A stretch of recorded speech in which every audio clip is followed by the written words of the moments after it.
مؤامرة على الشعب. ما يحدث في الآونة الأخيرة على المستوى المحلي لا يمكن أن يوصف إلا بالمؤامرة لعرقلة ومحاولة إجهاض مشروع الجزائر الجديدة، التشويش على العلاقة الوطيدة بين الرئيس والشعب وتفكيك مؤسسات الدولة.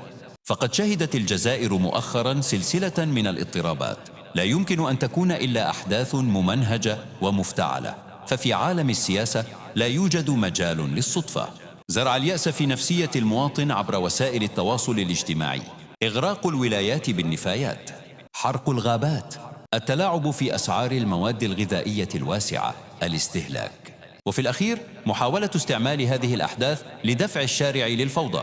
تسمى هذه الأخيرة بنظرية الفوضى الخلاقة، وهي إحداث متعمد لحالة اضطرابات بعد مرحلة تغييرات سياسة في دولة تقوم بها مجموعة أشخاص معينة بدون الكشف عن هويتهم، وذلك بهدف تعديل الأمور لصالحهم والتموقع والحفاظ على مصالحهم. يجب علينا كلنا كجزء لا يتجزأ من هذا الوطن أن نكون يدا واحدة بالمرصاد لهؤلاء الخونة وكشف مخططاتهم الخبيثة، والسعي كمواطنين ونشطاء سياسيين ومجتمع مدني في المساهمة في تجسيد وإنجاح مشروع الجزائر الجديدة.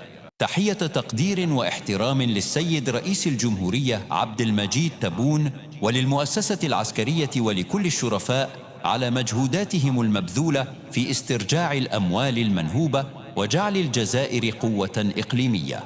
الجزائر الجديدة التي يحمل لوائها الرئيس تبون رفقة الوطنيين المخلصين ويريدها الشعب بدأت بوادرها تتجلى، خاصة وأن قطار الجزائر انطلق. سننتصر وسنتجاوز كل المحن القادم أجمل بإذن الله. على العهد باقون، نحن لا نعبد البشر ولكن نعرف قدر الرجال.